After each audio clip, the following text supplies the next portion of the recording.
Ito ang mga ginawa ni Kristo. Kwentong Biblia hango sa wikang Bicol ayon sa Juan Kapitulo 2 versikulo 1 hanggang 11. Mga himala, ang sarong sadit na banwan nin Galilea, nabuhay ang nagkapirang katod ni Jesus asin kon sa iyang ina. Sarong oldo, inimbatera ni Jesus, kon sa iyang inaan sa iyang ina, asin kon sa iyang mga parasunod na mag-attender sa kasal sa sendang harong. Nag-imbator man sindanin kada kol pang ibang tawo, asin nagandam nin bangkit para sa senda. Tibod pobre ang mga toong ini, hulita day sinda nagandam nin igong arak para sa gabos na tawo na nag-abot sa kasal. Asin bago ang pagtapos kon kapiestahan an arak mayo na. Nahiling ni Maria, na ina ni Jesus, na an arak ginamit na gabos, asin inapod niya si Jesus sa pag-istorya man ang God dayin. Aram niyaan sa iyang makangangalas na kapangyarihan, asin nagtutubod siya na siguradong makakatabang siya sa arog kaining panahon. Dangan sinabihan niyaan mga surugon na naghalat sa mga lamesa tang-inang gibohan an anuman na pwedeng pagbotan ni Jesus, hulita linalaw man niya na siyaan mag-supply kon pangangaipo sa sarong makangangalas na pogi. Sa lambang harong na Hudyo egonin darakulang lalagan, na inaipad na mga kaldero nin tubig, na pinanunin tubig kon mga tawo tang-inang gamiton sa paghugas kon sendang mga kamot asin kon sendang mga bites. An mga Hudyo nag-iingat na marhay na papagdanayo na malinig an sendang sediri sa alpag asin ati, asin hulit asin din naglalakaw sa gabos na lugar na may mga sandalyas sana sa sendang mga bites na kaipuhan nindang par ating maghugas. Sa harong na ini kun sen ginigibo ang kapiestahan sa kasal, anam na darakulang kaldero nin gapo ang itinatago para sa katuyuhan na ini.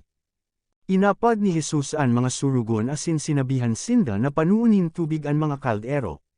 Asin sa pagdiramdam sa mga instruksyon kon sa iyang ina sa senda, ang mga surugon nagbunot nin tubig asin pinano ang mga lalagan sagkod sa ibong.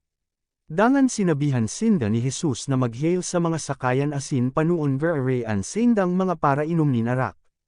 Kan magsunod sinda nahiling ninda na anarak nagbobolos hail sa mga sakayan na pano pa sana sinda nin tubig.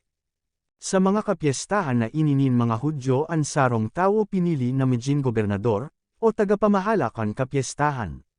Nanamaitan niyaan kakanon asin ang arak bago ini ay bagtak sa mga lamesa tang-inang magserbi sa mga tawo. Sinabihan ni Jesus ang mga surugon na darahon ang arak na ini sa gobernador asin pasiramon ini, kung paanong nanamaitan na niya ang inat na arak na pinaglingkudan sa mga bisita. Ngunyan day aram kon gobernador ang ginibo ni Jesus. Day niya aram na gabos na arak gabos ginamit na asin mayo ng makukuha. Kon natilawan niya ang arak na ginibo ni Jesus sa tubig na bigla siya hulita mas mirepa ini kisa sa inat na arak na pinagserbihan. Sa pag-ipod sa hobon na lalaki na bago pa sanang mag-agam, ang gobernador nagsabi, sa ibang mga bangkit sa kasal ang pinakamarahay na arak an inat na isinerb, alagad itinago mo ang pinakamarahay sagkod sa hering kabtang kon bangkit. Ini an inat na milagro na ginibo ni Jesus, asin ipinahelengkayan an sa iyang pagijin andam na tabangan ang mga tao na nangangaipo. Kon mahiling kon mga lalaking nagsurunod saya ang ginibo niya nagtubod sinda sa saya, hulita aram ninde na mayo nin sizima na makakapalit nin tubig sa arak-arog kon ginibo niya. Guys, kung nagustuhan po ang videos nato, bisitahin ninyo ang Telsol Llorente channel ko. Pa-like share naman guys. Follow natin at subscribe. And papindot na din ang bell. Maraming salamat po.